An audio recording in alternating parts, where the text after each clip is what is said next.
பிரியமான தேவனுடைய பிள்ளைகளே, பரிசுத்த வேதாகமத்துல குறை இருக்குது, குற்றம் இருக்குது, தவறுகள் நிறைய இருக்குது அப்படின்னு சொல்ற கூட்டம் ஒரு சில கூட்டங்கள் என்ன செய்யுது, தொடர்ந்து பேசிட்டு வர்றாங்க. அது யாருன்னா, உண்மையான இறைவனை அறியாத, தேவனுடைய அன்பை உணராத, கல்வாரி சிலுவையிலே தேவன் நம்ம மேல வைத்த அன்பினால மரிச்சாரு, நாம் அவருடைய பிள்ளைகள் என்பதையெல்லாம் நம்பாத. ஏனென்றால் இஸ்லாமியர்கள் என்ன செய்வாங்கன்னா, கடவுளை தகப்பன் என்று அப்பா என்று அழைக்க மாட்டாங்க. ஏன்னா அப்படியெல்லாம் அழைக்கிறது அது ஒரு பெரிய பாவமாக அவங்க கருதுவாங்க. ஆனா நம்ம வேதம் என்ன சொல்லுது, அந்த உரிமையை, அந்த கிருபையை தேவன் நமக்கு தந்திருக்கிறார் அப்படின்னு நம்ம சொல்றோம். கடவுள் மனிதனாக முடியாதுன்னு சொல்லுவாங்க. ஏன்? கடவுளால் எல்லாம் முடியும், அவர் வந்தார் என்பதை நாம் என்ன செய்கிறோம், விசுவாசிக்கிறோம். அது உண்மையாகவும் இருக்கிறது என்பதை நாம் நம்புகிறோம். சரி, ரைட், அது போகட்டும். இப்படி ஒரு சில கூட்டம் வருது. சமீபத்தில் கூட 20 வருடங்களாக ஊழியராக, கிறிஸ்தவ ஊழியராக அவர் இருந்து இயேசு கிறிஸ்துவுக்கு ஊழியம் செய்து கொண்டு இருந்த லெனின் என்கிறவர் பார்த்தீங்கன்னா எடறி போய், பின்வாங்கி போய், அவர் சில நேரங்களில் நாத்திகர் போலவும் பேசுகிறார், சில நேரங்களில் வேறு ஏதோ ஒரு நம்பிக்கையாளரை போலவும் அவர் பேசிக்கிட்டு இருக்காரு. அவர் உண்மையிலேயே என்ன நிலைப்பாட்டில் இருக்கிறார்னு சொல்ல ஒரு தைரியம் இல்லாத நபராகவே இருக்கிறார் என்றுதான் நம்ம சொல்ல முடியும். அது போகட்டும். ஆனா ஒரு போக்கஸ் முழுக்க இப்ப என்னன்னா, வேதாகமத்தை குற்றப்படுத்துகிற ஒரு போக்கஸ்ல இறங்கி இருக்கிறாரு. நாம எதுக்கு அவர் போட்ட வீடியோக்கள் எல்லாம் ரிப்ளை பண்ணல அப்படின்னு கேட்டீங்கன்னா, அவர் செய்கிற அந்த எல்லா வாதங்களையும் ஏற்கனவே இஸ்லாமியர்கள் நிறைய பேர் அதை பண்ணிக்கிட்டு இருக்கிறாங்க. கவனிங்களா? நாத்திகர் நிறைய பேர் இப்படி பண்ணிக்கிட்டு இருக்கிறாங்க. இவங்களுக்கெல்லாம் நம்ம உட்காந்துக்கிட்டு பதில் கொடுத்துக்கிட்டே இருக்க முடியாது. மதியினனுக்கு அவன் மதிய இனத்தின்படி பதில் கொடுக்காதே அப்படிங்கிறார். ஏன்னா கொடுத்தாலும் வேஸ்ட். அவங்க அந்த மதிய இனத்தின இருந்து அவங்க திருந்த போறாங்களா? நம்ம பதில் சொல்றதுனால திருந்த போறாங்களா? திருந்த மாட்டாங்க. ஏன்னு கேட்டீங்கன்னா, நான் நிறைய இஸ்லாமியர்களுக்கு என்னுடைய வாட்ஸ்அப்புக்கு என்னோடு கூட நிறைய இஸ்லாமியர்கள் பேசினாங்க. அப்போ அவங்களுக்கு நான் என்ன செஞ்சேன், வேதவசன அடிப்படையிலையும் லாஜிக்காகவும் என்ன செஞ்சேன், அவங்களுக்கு சில உண்மைகளை சொல்லும் போது அதை அவங்க ஏற்றுக்கொள்ளல. அந்த உண்மையை பத்தி அவங்க பேசவே மாட்டாங்க. அடுத்த கேள்விக்கு கடந்து போயிடுவாங்க. ஒரு உண்மைக்கு அவங்க வைக்கிற ஒரு கேள்விக்கு நம்ம ஒரு பதில் சொல்லிட்டோம்னு வச்சுங்களேன், அது உண்மைன்னு ஏத்துக்கவும் மாட்டாங்க. அடுத்த கேள்விக்கு தாவி போய் அதை பிடிச்சிக்கிட்டு ஆடிக்கிட்டு இருப்பாங்க. நம்ம அடுத்த கேள்விக்கு பதில் சொன்னா அடுத்துக்கு போவாங்க, அடுத்துக்கு போவாங்க. இப்படியே ஒரு வட்ட மாதிரி திரும்ப திரும்ப வருவாங்க. நான் உங்களுக்கு ஒரு வார்த்தையை சொல்லிக்கொள்ள ஆசைப்படுகிறேன். லெனின் போன்ற ஒரு வஞ்சகத்திலே சிக்கி கொண்டிருக்கிற மனிதனுடைய பிரசங்கத்தை நீங்க கேட்காமல் இருப்பது உங்களுக்கு நல்லது. ஒரு ஆர்வ கோளாறுல போய் என்னதான் பேசுறாருன்னு நீங்க கேட்பீங்க. ஒருவேளை சாத்தான் அதன் மூலமாகவும் வஞ்சிக்கலாம். நீங்க கேட்கிற விஷயத்தை குறித்து ரொம்ப எச்சரிக்கையா இருக்கணும். சில வீடியோக்களை சில சகோதரர்கள் என்னுடைய வாட்ஸ்அப் நம்பருக்கு அனுப்பி, பிரதர் இதை தயவு செஞ்சு இதுக்கு ஒரு விளக்கம் கொடுங்க பிரதர், இப்படிலாம் பேசிட்டு அலையிறாரு பிரதர், நிறைய பேர் இடறி போறாங்க பிரதர் அப்படின்லாம் சொல்லுவாங்க. ஸோ அந்த மாதிரி சில வீடியோ கிளிப்பில் நான் சம்டைம் போய் பார்ப்பேனே ஒழிய, நானே அவருடைய வீடியோக்களில் போய் பார்க்கறது இல்லை. ஏன்னா ஒரு குழந்தைக்கு இருக்கிற அறிவு கூட இல்லாத அளவுக்கு இப்ப லெனின் அவர்கள் பேசிக் கொண்டிருக்கிறார். அவர் தன் பார்வைக்கு பார்த்தீங்கன்னா பெரிய ஞானி போலவும் பெரிய விளக்கத்தை நம்ம பேசிக்கிட்டு இருக்கிறோங்கிற மாதிரியும், ஏற்கனவே அவர் கிறிஸ்டியானிட்டியில இருக்கிற போதும் இதே தவறை தான் செஞ்சாரு. பெருமையின் அகம்பாவத்துல தான் நிறைய விஷயங்களை பேசிட்டு இருப்பார். தான் தான் அப்படிங்கிற மாதிரி பேசிக்கிட்டு இருப்பாரு. இப்பயும் பாத்தீங்கன்னா அதே கர்வம், இன்னும் அதிகபட்சமான ஒரு கர்வத்துக்குள்ள போய் தான் தான், நான் சொல்றதா, நான் எல்லாம் எனக்கு தெரியும் அப்படிங்கிற மாதிரி பேசிக்கிட்டே இருக்கிறார். நான் ஏற்கனவே சொல்லியிருப்பேன், வேதாகமம் உங்களுக்கு புரியவில்லை என்றால் ஆராய்ந்து அது என்னவாக இருக்கும் என்று புரிந்து கொள்ள முனைய வேண்டுமே ஒழிய, வேதாகமத்தின் மேல் குற்றம் சாட்டுவது அது நம்முடைய அறியாமையினுடைய வெளிப்பாடாக தான் இருக்க முடியும். நல்லா கவனிங்க. சமகாலத்திலே நாம் நடக்கிற விஷயத்தை வேதாகமத்திலே வாசிக்கிறது இல்லை.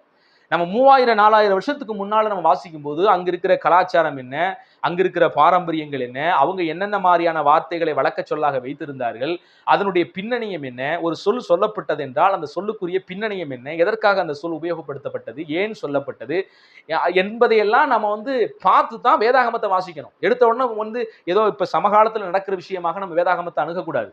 வேதாகமும் ஒரு பெரிய பொக்கிஷம், ஒரு பெரிய காலகட்டத்தை உள்ளடக்கியது. பல 1000 வருட காலகட்டத்தை உள்ளடக்கிய ஒன்றாக இருக்கிறபடினால் அதை நீங்க வாசிக்கும் போது சில பகுதிகள், எல்லா பகுதிகளும் நான் சொல்ல வரல, எல்லா பகுதிகளும் நீங்க இயற்கையா வாசிக்கும் போதே உங்களுக்கு புரிஞ்சு போயிடும். ஆனா முக்கியமான சில கருகலான பகுதிகள் இருக்குது.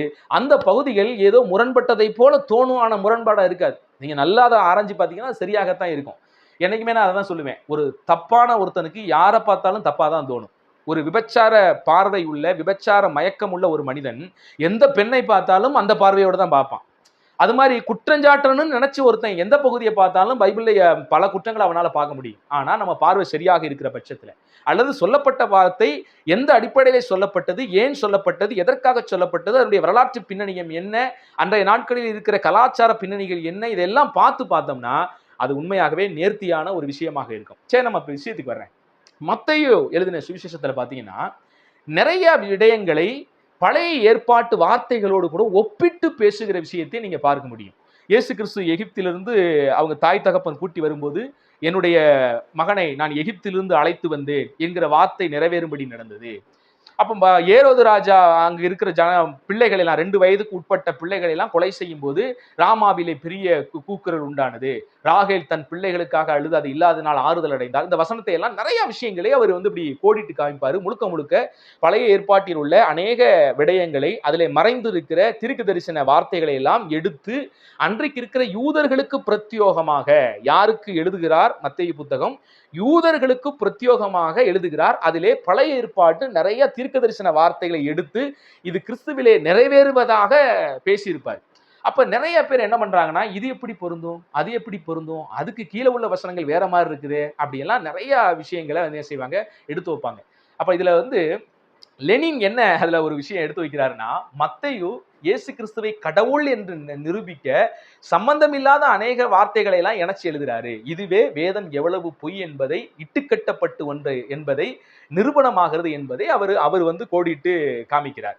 அவர் பெரிய அறிவாளியாக இருக்கிற பட்சத்துல உண்மையிலேயே அவர் உண்மையை பேசுகிறதா இருந்தா உண்மை தரவை அப்படியே எடுத்து பேசணுமா இல்லையா?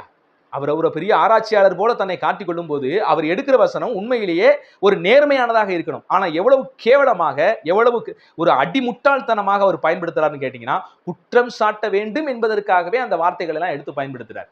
நல்லா கவனிங்க, மத்தேயு கோடிட்டு காட்டுகிற ஒரு வார்த்தை ஓசியா புத்தகம் 11ஆம் அதிகாரத்துல ஒரு வசனம் இருக்குது. அதுல மேலுள்ள வார்த்தைகளை எடுக்கல, இடைச்சொருகளா இருக்கிற வார்த்தையை எடுத்து மத்தேயு பயன்படுத்துகிறார். அது என்ன வார்த்தை? எகிப்திலிருந்து என்னுடைய குமாரனை வரவழைத்தேன் என்கிறது நிறைவேறும்படி இப்படி நடந்தது என்று இயேசு கிறிஸ்துனுடைய வாழ்க்கையில் நடந்த ஒரு சம்பவத்தை ஒப்பிட்டு அது தீர்க்க தரிசனமாக அறிவிக்கப்பட்டிருக்குது என்பதை குறித்து ஒப்பிட்டு எழுதுகிறார். உடனே இந்த லெனினும் அல்லது இன்றைக்கு இருக்கிற சில இஸ்லாமிய மார்க்கத்தை சார்ந்தவர்களும் இந்த வசனத்தை எடுத்துக்கொண்டு வேதத்தை பொய் என்று நிரூபிக்க வேண்டும் என்பதற்காக இந்த வசனத்தை எவ்வளவு தப்பாக மத்தேயு எடுத்து பயன்படுத்துகிறார் என்பதாக சொல்லுவாங்க. ஏன் அப்படின்னா, இந்த வசனம் யாரை குறித்து சொல்லப்படுது? ஓசியா 11ஆம் அதிகாரத்துல இஸ்ரவேல் மக்களை குறித்து தான் பேசுது. மேலேயே வாசிக்கிறோம், இஸ்ரவேல் இளைஞனாய் இருந்தபோது நான் அவனை நேசித்தேன், எகிப்திலிருந்து என்னுடைய குமாரனை வரவழைத்தேன். இப்படி பேசிட்டு அந்த இஸ்ரவேல் மக்கள் என்னென்ன தப்பு செஞ்சாங்க, எப்படியெல்லாம் தேவனை விட்டு விலகினாங்க, விக்கிரக ஆராதனை செஞ்சாங்கிறத கீழுள்ள வசனங்களை எல்லாம் ஓசியா புத்தகத்துல இஸ்ரவேல் ஜனங்களை கண்டிச்சு எழுதியிருப்பாரு. நான் வந்து இஸ்ரவேல் மக்களை நேசிச்சேன், அவங்களை எகிப்திலிருந்து கொண்டு வந்தேன், ஆனாலும் எனக்கு கீழ்ப்படியாம சோரம் போனாங்க அப்படிங்கிற மாதிரி இந்த தீர்க்க தரிசன வார்த்தைகள் எழுதப்பட்டிருக்கும். ஆனா இந்த பகுதியை பயன்படுத்தி இயேசு கிறிஸ்துவுக்கு மத்தேயு ஒப்பிட்டது எவ்வளவு பெரிய முரண்பாடு. அப்ப மத்தேயு புத்தகம் என்பது இட்டுக்கட்டப்பட்ட ஒரு புத்தகம். சம்பந்தம் இல்லாமல் பல வசனங்களை மத்தேயு கோடிட்டு காட்டுகிறார் என்பதை எடுத்து வைப்பாங்க. நான் என்ன கேட்கிறேன்னா, மத்தேயு ஒரு வரலாற்று ஆசிரியர், ஒரு புத்தகத்தை எழுதின ஒரு ஆத்தர், ஒரு மேலோட்டமாக, சரிங்களா, உலக வழக்கத்தின்படி இந்த 2. அதெல்லாம் தாண்டி அவர் தேவனால் நியமிக்கப்பட்ட ஊழியக்காரர், அபிஷேகம் பண்ணப்பட்டவர். இதெல்லாம் வந்து ஆவிக்குரிய விஷயங்கள்ல நிறைய மத்தேயுவை குறித்து நம்ம சொல்லக்கூடிய விஷயம். இப்படிப்பட்ட வரலாற்று ஆசிரியருக்கு இது தெரியாதா? நான் கேட்கிற கேள்வி நல்லா கவனிச்சுக்கங்க. நான் 1-2 கேள்வி உங்க முன்னால வைக்கிறேன். மத்தேயு இந்த ஓசியா புத்தகத்தை தரவா வாசிதான் அதை எடுத்து கோடிட்டு காமிச்சு எழுதுறாரு. ஏன் மத்தேயு அப்ப காமிச்சு எழுதணும்? அவர் வந்து இந்த வசனத்தை வாசிச்சிருக்க மாட்டாரா? அப்ப இந்த வசனமெல்லாம் ஓசியா எதற்கு சொல்லுகிறார், என்ன இதெல்லாம் அவருக்கு தெரிஞ்சுதான் இந்த ஒரு வார்த்தையை எடுத்து என்ன செய்யறாரு, இயேசு கிறிஸ்துக்கு ஒப்பிட்டு எழுதுறாரு. நான் கேட்கிறேங்க, மத்தேயுவை விட நீங்க ஞானிகளா? மத்தேயு அன்றைக்கு சமகாலத்திலே வாழ்ந்தவர். அவருக்கு நிறைய விஷயங்கள் ரொம்ப பரிச்சயமா இருந்திருக்கும். அன்னைக்கு நடந்த எல்லா வரலாற்று பின்னணிகளையும் அவர் அறிந்திருந்தார். அவர் ஒரு யூதனா இருக்கிறபடினால் யூதர்களால் கொடுக்கப்பட்ட அந்த வேத பகுதிகள் எல்லாம் நன்கு ஆராய்ந்து அறிந்தவராய் இருப்பார். ஏன்னா நல்லா கவனிங்க, ஒரு தமிழனா இருக்கிறவங்களுக்கு தான் தமிழ் காப்பியத்தினுடைய ஆழமான விஷயங்கள் புரியும். நிறைய பேருக்கு அது புரியறது இல்லை, அது வேற விஷயம். நம்ம நாட்டுக்கே தமிழினுடைய மேன்மையை கால்டுவெல் தான் எடுத்து சொல்லி தமிழுடைய மகத்துவத்தை சொல்ல வேண்டியதாகி போச்சு. அவர் உட்கார்ந்து நிறைய விஷயங்களை தமிழை நேசித்து ஆராய்ந்தார், அதனால அந்த உண்மைகளை எடுத்து சொன்னார், அந்த ஒரு கால்டுவெல். ஆனா வந்து அமெரிக்கர்களுக்கு, ஐரோப்பியர்களுக்கு எல்லாருக்குமே தமிழுடைய அருமை தெரியுமான்னு கேட்டா தெரியாது அவங்களுக்கு. அப்ப உண்மையாக யாருக்கு தெரியும்னு கேட்டீங்கன்னா, தமிழை அதிகமாக நேசித்து தமிழை பூர்வீகமாக கொண்டு தமிழ் ரத்தத்திலே ஊறி போய் தமிழை நேசிக்கிறவர்களுக்கு தான் அதனுடைய விஷயங்கள் புரியும். அப்ப மத்தேயு என்கிறவர் யார்? அவர் ஒரு யூதர். 2வது, அவர் வேதாகமத்தை நன்கு வாசித்து ஆராயக்கூடிய ஒரு ஆராய்ச்சியாளர். அவருக்கு தெரியாதா இது? அவருக்கு தெரியாத ஒரு விஷயத்த பல ஆயிரம் வருஷத்தை கடந்து நீங்க கண்டுபிடிச்சு சொல்றீங்களா இன்னைக்கு? அப்ப எந்த அளவுக்கு இவங்க வந்து ஒரு தலக்கணம் ஏறி போய் பைபிளை பாக்குறாங்கன்னு யோசிச்சு பாருங்களேன். அப்ப நல்லா கவனிங்கள், மத்தேயு என்பவர் ஒரு சாதாரண மனிதர் அல்ல. அவர் நல்ல ஒரு படிப்பாளி, வரலாற்று ஆசிரியர். அதனால அவர் ஒரு யூதர். யூதர்களால் எழுதப்பட்ட வேதாகமத்தை நன்கு ஆராய்ந்து அறிந்தவர் அவரு. அதனால அவரெல்லாம் தப்பு பண்ணிருக்க மாட்டார். 2வது, இந்த மத்தேயு புத்தகம் யாருக்காக எழுதுறார்? யூதர்களுக்காக. மெயினா பரிசேயர், அதாவது வேதாகமத்தை நன்கு வாசித்து தெளிவடைந்தவர்கள் மத்தியில் தான் அவர் பேசிக்கிட்டு இருக்காரு. பேசப்படும் நபர்களும் யாருன்னு கேட்டீங்கன்னா, பழைய ஏற்பாட்டு வேதாகமத்தை எல்லாம், அது இந்த ஓசியா புத்தகத்தை எல்லாம் கரைச்சு குடிச்சு வாசிச்சவங்க. அப்ப அவங்க மத்தியில இப்படி ஒரு தப்பான விளக்கத்தை மத்தேயுனால் கொடுக்க முடியுமா? இப்படி கொடுத்தாங்கன்னா அன்னைக்கு இருக்கிற மக்கள் எப்படிங்க ஏற்றுக்கொள்வாங்க? யோசிச்சு பாருங்க. நான் ஒரு மக்களுக்கு ஒரு சத்தியத்தை நான் சொல்ல போறேன், இயேசு கிறிஸ்துவை பத்தி சொல்ல போறேன்னா, பழைய ஏற்பாட்டில் இப்படி ஒரு வசனத்தை அவர் எடுத்து காமிக்கும் போது இது தவறான ஒரு விளக்க முறையாக இருந்தால் யூதர்கள் எப்படி ஏற்றுக்கொள்வாங்க? யூதர்கள் அதை அங்கீகரிக்கவே மாட்டாங்களே. அப்ப எவ்வளவு பெரிய முரண்பாடு பாருங்களேன். 2வது, 3வதாக நான் சொல்கிற ஒரு பாயிண்ட் நல்லா கவனிச்சுங்க. ஃபர்ஸ்ட் விஷயம், மத்தேயு என்கிறவர் இந்த ஆள் போல இன்னைக்கு 2000 வருடம் கலந்து இன்னைக்கு ஏயும் தெரியாம இஜெட்டும் தெரியாம உட்காந்துக்கிட்டு, வரலாறு தெரியாம உட்காந்துக்கிட்டு குற்றப்படுத்துகிற நபர் இல்ல. அவர் ஆழமாக வேதாகமத்தை வாசித்த ஒரு வரலாற்று ஆசிரியர். அவர் எல்லா கான்சியஸோட தான் அந்த வசனங்களை எழுதியிருக்கிறார். முதலாவது விடயம். 2வது, யாருக்காக இது எழுதுகிறார்? வேதாகமத்தை நன்கு அறிந்து, அவர்கள் மூலியமாக தான் கடவுள் இந்த வேதாகமத்தை கொடுத்தார். அவர்களுக்கு இதை எழுதும்போது எதிராளிகள் எப்படிப்பட்ட அறிவாளிகள்?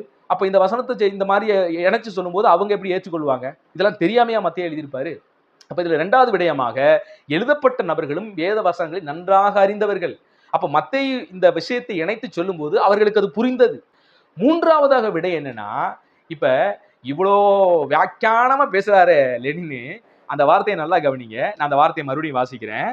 இஸ்ரவேல் இளைஞனா இருந்தபோது நான் அவனை நேசித்தேன், எகிப்திலிருந்து என்னுடைய குமாரனை வரவழைத்தேன். இந்த வசனமே முதலாவது இது இயேசு கிறிஸ்துவை குறித்ததான தீர்க்கதரிசன வசனம்னு நிரூபிக்கிற ஒரு வசனங்க. அறிவாளியை போல காமித்துக் கொடுக்கிற லெனினுக்கு இந்த வசனம் புரியுதா? புரியல? புரியும், இருக்கு, கண்டிப்பா புரியும். ஏன் இப்ப புரியாம இருக்கிறான்னு கேட்டீங்கன்னா, ஒரு பிசாசின் ஆவி உள்ள புகுந்து அவரை வஞ்சிச்சு இன்னைக்கு கிறிஸ்டியானிட்டியை கலக்கி கொண்டு இருக்குது. அவருக்கு தெரியல பிசாசனுடைய தந்திரங்கள் ஒன்றும் இல்லாம போயிடும் அப்படின்னு அவருக்கு தெரியல. பிசாசன் என்ன தந்திரம் போட்டாலும் தேவனுடைய பிள்ளைகள்கிட்ட அவன் பருப்பு வேகாதுங்கிறத லெனினும் புரிஞ்சுக்கணும், பிசாசும் புரிஞ்சுக்கணும். இந்த வசனம் என்ன சொல்லுது? ஒட்டுமொத்த இஸ்ரவேல் மக்களையும் குறிப்பிடுகிற வசனம். அவர்கள் கீழே இடறினார்கள் என்பதாக எழுதுகிறதாக வாசிக்கிறோம் பார்த்தீங்களா? ஆனா நீங்க குறிப்பிட்ட இந்த முதலாவது வசனம் ஒருமையில் பேசுகிறது, ஒரு நபரை குறிப்பிட்டு பேசப்படும் வசனமாக இருக்குது. அதனால சொல்றேன், வேதாகமத்தை நீங்க உங்க பார்வையில வாசிக்க கூடாது, வேதாகமத்தின் பார்வையில வாசிச்சா மட்டும்தான் அந்த வசனம் புரியும். இப்ப இஸ்ரவேல் என்பதை எப்படி குறிப்பிட்டிருக்கணும்? பன்மையில தான் குறிப்பிட்டிருக்கணும். எகிப்திலிருந்து என் குமாரர்களை வரவழைத்தேன் என்றுதானே குறிப்பிட்டிருக்கணும். இது ஒருவேளை இஸ்ரவேல் ஜனங்களை, ஒட்டுமொத்த இஸ்ரவேலர்களையும் சொல்லப்படுகிற வசனம்னே வைங்களேன். ரெண்டுமே பொருந்தும், நன்றாக கவனிங்கள்.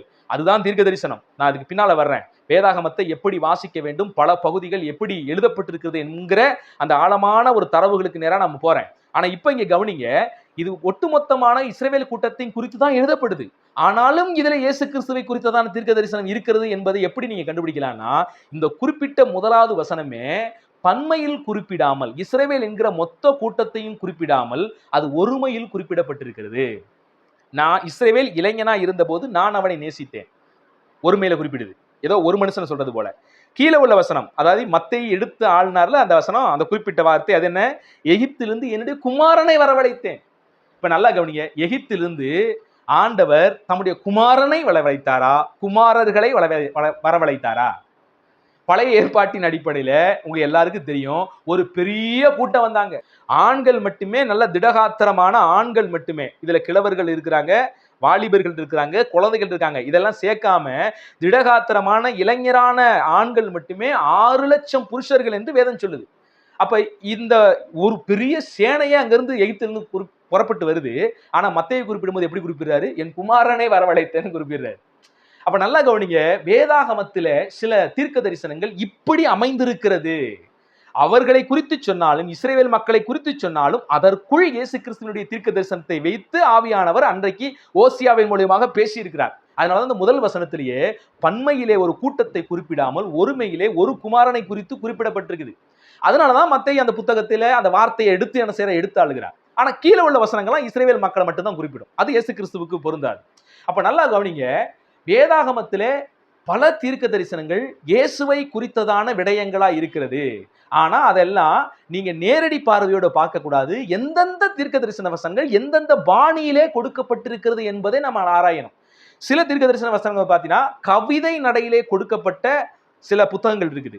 அந்த கவிதை நடைக்குள்ள பாத்தீங்கன்னா இயேசு கிறிஸ்துவை குறித்து தீர்க்க தரிசன வசனங்கள் இருக்கும். இடைச்சொற்களாக அங்கங்க சில விஷயங்கள். அப்படித்தான் கடவுள் கொடுத்திருக்கிறார் பல வார்த்தைகளை. பாடல்கள் சில புத்தகங்கள் இருக்குது, நம்ம பார்க்கிறோம். பாடல் வாயிலாக சில புத்தகங்கள் இருக்குது. சங்கீதம் போன்ற, நீதிமொழிகள் போன்ற விஷயங்கள்லாம் வந்து பாடல் வாயிலாக எழுதப்பட்ட புத்தகங்கள். இதற்குள் இயேசு கிறிஸ்து இருக்கிறார். பாட்டுல இப்ப தாவீது பாத்தீங்கன்னா தன்னுடைய துக்கத்தை தான் எழுதுவாரு.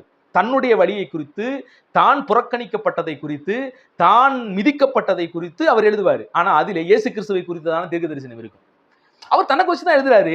ஆனா அதிலே ஆவியானவர் இயேசு கிறிஸ்துவை குறித்தான தீர்க்க தரிசனத்தை எழுதி வைத்திருக்கிறார். இதுதான் வேதத்தினுடைய மகத்துவம். ஏன்னா நீங்க அந்த பகுதிகளை வாசிக்கும் போது கிளியரா தெரியும், தாவீதை குறித்து தாவீது தான் பேசுற மாதிரி இருந்தாலும் அது ஏதோ இன்னொரு நபரை பேசுவது போலவும் அந்த இடத்துல குறிப்பிடப்பட்டிருக்கும். நீங்க பாத்தீங்கன்னா யோனா புத்தகத்துல யோனா தான் 3 நாள் மீனின் வயிற்றுல இருந்தாரு. அந்த ஒரு நிகழ்வு இயேசு கிறிஸ்துவுக்கு அடையாளமாகவும் வேதாகமம் குறிப்பிடுது. அந்த 3 நாள் எதுக்கு அங்க இருக்கணும்? சோ அந்த நிகழ்வையும் இயேசு கிறிஸ்துவோடு ஒப்பிட்டு வேதாகமம் பேசுகிறது. யோனா எப்படி 3 நாள் மீனின் வயிற்றுல இருந்தாரோ, மனுஷகுமாரன் இதையும் குறித்து நிறைய பேர் திக்கு முக்காடி கேள்வி கேட்பாங்க. சோ அன்றைய நாட்களுடைய வழக்கம் என்ன, மரபுச்சொல் என்னன்னு பார்க்கணும். 3 நாள் என்பது அவங்க எப்படி அதை எடுத்தாங்க. அது மாதிரி யூதர்களுடைய முறைப்படி அவங்களுக்கு சாயங்காலம் தான் ஒரு நாள் தொடங்குது. நமக்கு காலையில 6 மணிக்கு ஒரு நாள் துவக்கம் என்று நம்ம எடுக்கிறோம். ஆனா யூதர்களுடைய நாள்காட்டியின் அடிப்படையில் மாலை 6 மணிக்கு தான் அவங்களுக்கு ஒரு நாள் ஸ்டார்ட் ஆகும். அப்ப இந்த கணிப்புகள்லாம் இருக்குது. இந்த அடிப்படையில இயேசு சொன்ன விஷயங்கள் அன்னைக்கு ஒரு யதார்த்தமான வார்த்தையின் அடிப்படையில் அதெல்லாம் உண்மைதான். அந்த 3 நாள் கணக்குங்க அப்படிங்கிறது. ஆனா நிறைய பேர் இதையும் வந்து குற்றஞ்சாட்ட வருவாங்க. அப்ப நல்லா கவனிங்க. இப்படி ஒவ்வொரு மனிதர்களுடைய தனிப்பட்ட வாழ்க்கையிலே நடந்த சில சம்பவங்களும் இயேசு கிறிஸ்துவை குறித்ததான தீர்க்க தரிசனத்தின் காரியமாகவும் வேதாகமத்திலே பல இடங்களிலே அது பதிவு செய்கிறது. பாடல் வழியிலாக, கவிதை வாயிலாக, அல்லது நேரடி தீர்க்க தரிசன வாயிலாக, அல்லது பண்டிகை வடிவத்திலேயும் இயேசு கிறிஸ்துவை பற்றின தீர்க்க தரிசனங்கள் இருக்குது. நல்லா கவனிங்க. யூதர்களுக்கு பலவிதமான பண்டிகை முறைகளை கொடுத்தாரு. நிறைய சடங்குகள் முறையெல்லாம் கொடுத்திருந்தாரு. அத்துணை சடங்குகளும் அத்துணை பண்டிகை முறைகள் பார்த்தீங்கன்னா இயேசு கிறிஸ்துவை அடையாளப்படுத்துகிற பண்டிகை முறைகளாக, சடங்கு முறைகளாக இருந்துச்சு. அன்னைக்கு ஒரு ஆட்டுக்குட்டியை கொண்டு வந்து குற்ற நிவாரண பலி, பாவ நிவாரண பலி எல்லாம் கொடுக்க சொன்னார். யாருக்கு அடையாளம்? அது அவங்களுக்கு கொடுக்கப்பட்ட ஒரு மேலோட்டமான நிகழ்வு அது. ஆனா அது கிறிஸ்துவுக்கு அடையாளமா இருக்குது. அப்ப பாருங்க, அவங்க வாழ்வியல்ல செஞ்ச சில சடங்கு முறைமைகள் கூட இயேசு கிறிஸ்துவை அடையாளப்படுத்துகிற நிகழ்வாக இருக்கிறது என்பதை நம்ம புரிஞ்சுக்கணும். கொலைசேரின் புத்தகம் 2ஆம் அதிகாரம் 16வது வசனம், ஆகையால் போஜனத்தையும் பானத்தையும் குறித்தாவது, பண்டிகை நாளையும் மாதப்பிறப்பையும் ஓய்வு நாளையும் குறித்தாவது ஒருவனும் உங்களை குற்றப்படுத்தாதிருப்பானாக. அவைகள் வரும் காரியங்களுக்கு நிழலாய் இருக்கிறது, அவைகளின் பொருள் கிறிஸ்துவை பற்றினது அப்படின்னு வசனம் சொல்லுது. அப்ப நல்லா கவனிங்க. பழைய ஏற்பாட்டிலே அவர்கள் அனுசரித்த மாதப்பிறப்பு, ஓய்வு நாள், பண்டிகை முறை, போஜன பதார்த்தங்கள், இது எல்லாமே கிறிஸ்துவை குறித்ததான அடையாளமா இருக்கிறது. வேதாகமம் நேரடியாக இதை நமக்கு பதிவு செய்யுது. 7 பண்டிகைகள் பிரதானமாக யூதர்கள் கொண்டாடினாங்க. அத்துணை பண்டிகைகளும் இயேசு கிறிஸ்துவை அடையாளப்படுத்துகிற ஒன்றுதான். ஒரு கன்னி கர்ப்பவதியாகி ஒரு குமாரனை பெறுவார். இதுவும் ஏசாயா காலத்திலே நடந்து முடிந்த ஒரு நிகழ்வாக இருந்தாலும் பார்த்தீங்கன்னா, அந்த நிகழ்வு எப்படி கிறிஸ்துவுக்கு அடையாளமா இருக்கிறது, உண்மையாக கிறிஸ்துவில எப்படி அது நிறைவேறுகிறது என்பதை குறித்து வேதாகமம் வெளிப்படுத்துகிறது. பல பண்டிகைகள் மூலியமாக, ஒரு பரிசுத்தவான்களுடைய வாழ்வியலில் நடந்த நடைமுறையின் மூலியமாக கூட இயேசு கிறிஸ்துவை குறித்ததான தீர்க்க தரிசனத்தை அன்றைய யூதர்களுக்கு தேவன் வெளிப்படுத்தி கொண்டே வருகிறார். இஸ்ரவேல் ஜனங்களை தேவன் எப்படி குமாரர்களாக பார்த்தாரோ, இயேசு கிறிஸ்துவும் அப்படியே குமாரனாக வந்து பூமியில என்ன செய்கிறார், பிறக்கிறத நம்ம பார்க்கிறோம். அப்ப இது ஒரு ஒப்புமை. இஸ்ரவேல் ஜனங்களை எப்படி எகிப்திலிருந்து தேவன் கொண்டு வந்தாரோ, இயேசு கிறிஸ்துவையும் அதே போல ஒரு அடையாளமாக கொண்டு வருகிற நிகழ்வை இஸ்ரவேலுக்கு காண்பிக்கும்படிதான் இந்த தீர்க்க தரிசனங்கள்லாம் வேதாகமத்தில் எழுதப்பட்டிருக்குது. அதை ஆராய்ந்து பார்த்துதான் மத்தேயும் என்ன செய்கிறார், எடுத்து கையாளுகிறார். என்ன ஒன்று, இந்த இஸ்ரவேல் ஜனங்கள் விழுந்து போனார்கள், இவர்கள் பாவத்தில் விழுந்து போனார்கள், தெய்வ பயமில்லாமல் விழுந்து போனாங்க. இயேசு கிறிஸ்து ஜெயம் பெற்றவராய், பிதாவுக்கு எப்போதும் பிரியமானவர்களை செய்து வாழ்ந்தவராய் இருந்தார். இதுதான் இந்த ஒப்புமைக்குரிய அடையாளம். இஸ்ரவேல் மக்களையும் தேவன் குமாரனாக தான் பார்க்கிறாரு, இயேசு கிறிஸ்துவும் குமாரனாக பிறக்கிறார். இந்த ஒப்புமை ரொம்ப ரொம்ப முக்கியம். எதற்காக ஓசியா இந்த வசனத்தை எழுதுகிறார், அந்த ஓசியாவினுடைய வார்த்தைகளை குறித்து ஏன் மத்தேயு எழுதுகிறார், இந்த ஆவிக்குரிய அர்த்தத்தை நீங்க ஒரு தேவ பிள்ளையா இருந்து நிச்சயமாக என்ன செஞ்சுக்கணும், புரிஞ்சுக்கணும். இது மாதிரி நிறைய ஒப்புமைகள் இருக்குங்க. இயேசு கிறிஸ்துவை பிந்தின ஆதாம் என்று வேதம் பதிவிடுகிறது. நீங்க 1 கொரிந்தியர் 15ஆம் அதிகாரம் 45வது வசனத்தை நீங்க வாசிக்கும் போது, முந்தின ஆதாம் ஜீவ ஆத்துமாவானான், பிந்தின ஆதாமாகி இயேசு கிறிஸ்து உயிர்ப்பிக்கிற ஆவியானவர் என்று எழுதப்பட்டிருக்கிறது. அப்ப நல்லா கவனிங்க, ஆதாமுக்கு ஒப்பனையாக இயேசு கிறிஸ்துவை ஒப்பிட்டு வேதாகமம் பேசுகிறது. அப்படி ஆதாமுக்கு ஒப்பிட்டு இயேசு கிறிஸ்துவை பேசுவதால் ஆதாமை போல இயேசு கிறிஸ்து விழுந்து போயிட்டாரு அப்படின்னு சொல்றதா? அப்படி இல்லை. எதற்காக வேதம் இதை ரெண்டையும் ஒப்பிடுது? எப்படி ஆதாமை தேவன் படைத்து தம்முடைய வார்த்தைகளை கொடுத்து பூமியில வச்சாலும் அவன் கீழ்ப்படியாம போயிட்டான். அப்ப கடவுளே மனிதனா இந்த பூமிக்கு வந்து அவர் குமாரனாக வெளிப்பட்ட போது ஆதாமை போல மாம்ச வடிவத்துல இவரும் இருக்கிறார். அப்படி இருந்தும் கூட இவர் சாத்தானால் என்ன செய்யப்படல? வஞ்சிக்கப்படல. எப்படி ஆதாம வஞ்சிச்சானோ, ஏவாள்கிட்ட வந்து வஞ்சிச்சாலும் ஆதாமும் அதுல விழுந்து போனான். அதே மாதிரி இயேசு கிறிஸ்துவகிட்டையும் பாத்தீங்கன்னா சாத்தான் வந்து பல தந்திரமான வார்த்தைகளை சொல்லி ஏமாற்ற பார்த்த நிகழ்வுகளை நம்ம பார்க்கிறோம். அந்த இடத்துல இயேசு கிறிஸ்து எப்படி ஜெயம் பெற்றார் என்பதையும் நம்ம வேதாகமத்தில் பார்க்கிறோம். விழுந்து போன மனு குலத்தை தூக்கி எடுத்து நிப்பாட்டுகிறவரா இயேசு கிறிஸ்து இருந்தார் என்பதற்காக இரண்டு நபர்களையும் ஒப்பிட்டு பேசுகிறது. அதே போலதான் இஸ்ரவேல் மக்கள் என்கிற ஒட்டுமொத்த கூட்டத்தையும் இயேசு கிறிஸ்துவையும் கூட ஒப்பிட்டு பேசுகிறது. ஆனா இஸ்ரவேல் மக்கள் விழுந்து போனார்கள். இயேசு கிறிஸ்து வெற்றி சிறந்தவராய், பாவத்தின் மீது வெற்றி சிறந்தவராய், பரிசுத்தமுள்ள தேவனாக, ஒரு குற்றம் கூட செய்யாத இறைவனாக அவர் என்ன செய்யறாரு? வெற்றி சிறக்கிற விஷயத்தை பார்க்கிறோம். அப்ப வேதாகமம் ஏன் இப்படி ஒப்பிட்டு சில வாழ்வியலுக்குள்ளேயும் தீர்க்க தரிசனத்தை இயேசு கிறிஸ்து குறித்து எழுதப்பட்டிருக்கிறது என்கிற விஷயத்தை பார்க்கணும். அதனாலதான் இயேசு இப்படி சொல்லுவார். இயேசு கிறிஸ்து சொன்ன ஒரு அற்புதமான வார்த்தை, வேத வாக்கியங்களை ஆராய்ந்து பாருங்கள், என்னை குறித்து சாட்சி கொடுக்கிறவைகளும் அவைகளே. நேரடியாக இயேசு கிறிஸ்துவை குறித்து வேதத்துல எங்குமே இயேசு கிறிஸ்துங்கிற பேரை போட்டு எங்கேயுமே என்ன செய்ய தீர்க்க தரிசனங்கள் இல்லை. ஆனா நீங்க ஆதியாகமம் முதற்கொண்டு மல்கியா புத்தகம் வரைக்கும் இயேசு கிறிஸ்துவை குறித்ததான தீர்க்க தரிசன விஷயங்கள் அதுல இருக்கும். அதை ஒரு ஆவிக்குரியவனால் கண்கொண்டு பார்க்க முடியும். ஆவிக்குரியவன் அதை அறிந்து கொள்வான். இந்த மாதிரி சந்தேக பிராணிகளும் பிசாசின் ஆவினால் பிடிக்கப்பட்ட லெனினை போன்றவர்களும் சில இஸ்லாமிய சகோதரர்களை போல இருக்கிறவர்களுக்கும் இது கண்டுபிடிக்கிறது கொஞ்சம் கஷ்டம்தான். அதனால உங்களுக்கு தெரியலன்னா எங்களை மாதிரி நபர்கள்ட்ட கேட்கணும். ஐயா, பைபிள்ல இப்படி ஒன்று இருக்குது, இது என்னன்னு கேட்டு உங்க அறிவை வளர்த்துக்கங்க. உங்களுக்கு தெரியாட்டியும் கூட சும்மா உட்காந்து யூடியூப்ல என்ன செய்யக்கூடாது? ஏயும் தெரியாம இஜெட்டும் தெரியாம சத்தியம் தெரியாம உட்காந்து வாய்கிலேயே என்ன செய்யக்கூடாது? பேசக்கூடாது. பிசாசுக்கு அடிமையா பிசாசுக்கு வேலை செய்யக்கூடாது. இந்த பைபிள் உண்மையான தெய்வத்தை வெளிப்படுத்தி காண்பிக்கிறது. இந்த வேதாகமும் பரிசுத்தத்தை உயர்த்தி காண்பிக்கிறது. இந்த வேதாகமும் மனிதனுடைய வாழ்வியலை மாற்றி அமைக்கக்கூடிய, அவனை பரிசுத்தமாக மாற்றக்கூடிய ஒரு அற்புதமான புத்தகமாக இந்த வேதாகமம் இருக்கிறது. அந்த வேதாகமத்தை குறைத்து பேசி அதை மட்டம் தட்டி இப்படி லெனினை போன்ற பல நபர்கள் எழும்பி இது போன்ற அநேக அவங்க மடமையா இருந்துகிட்டு, அவங்க முட்டாள்தனமாக இருந்துகிட்டு, அவர்கள் அறிவிலித்தனமாக இருந்து கொண்டு வேதாகமத்தை என்ன செய்வாங்க? இது இப்படி இருக்கு பாத்தீங்களா, அது அப்படி இருக்கு பாத்தீங்களான்னு தற்குறித்தனமாக குற்றப்படுத்தி கொண்டே இருப்பார்கள். அதனால் இந்த வீடியோவின் மூலியமாக இதை கேட்டுக்கொண்டிருக்கிற மக்களுக்கு நான் சொல்வது என்னன்னா, லெனினை போன்ற தற்குறிகளுடைய வீடியோவை, லெனினை போன்ற கொஞ்சம் கூட தெய்வ பயம் இல்லாமல் தெய்வத்துக்கு விரோதமாக எதையாவது செய்யணும்னு சொல்லி பிசாசின் ஆவினால் பிடிக்கப்பட்டு போடுகிற வீடியோக்கள் எல்லாம் கேட்காதீங்க. அது மூலியமாக ஒருவேளை நீங்க பலவீனமாக இருந்தீர்களானால் பிசாசு உங்களை வஞ்சிக்க முடியும். அதனால அந்த மாதிரி வீடியோக்கெல்லாம் பார்ப்பதை கொஞ்சம் தவிர்த்து கொள்ளுங்கள். இந்த ஒரு விடயம் போதும். மற்ற என்னென்னலாம் லெனின் வீடியோ போட்டு வச்சிருக்காரு பார்த்தீங்களா, எல்லாமே இந்த மாதிரியான அறிவில்லாத வீடியோக்கள் தான். எல்லாத்தையும் நான் உட்காந்து விளக்கிட்டு போனா இதுலயே நேரமும் காலமும் போயிடும். எவ்வளவோ இதை விட ஆரோக்கியமான சத்தியங்களை பேச வேண்டிய, விழிப்புணர்வு கொடுக்க வேண்டிய நிறைய விஷயங்கள் இருக்கிறது. பார்த்தவங்களுக்கு நிச்சயமாக பிரயோஜனத்தை கொடுத்திருக்கும். தொடர்ந்து நம்முடைய ஊழியங்களுக்காக ஜெபித்துக் கொள்ளுங்கள். தொடர்ந்து உங்களுடைய கமெண்ட்டை கீழே கமெண்ட்ரியில ரொம்ப ஞானமா பயபக்தியோடு கூட உங்க கமெண்ட்டை பதிவிடுங்க. கர்த்தர் உங்களை ஆசீர்வதித்து காக்கட்டும். God bless you.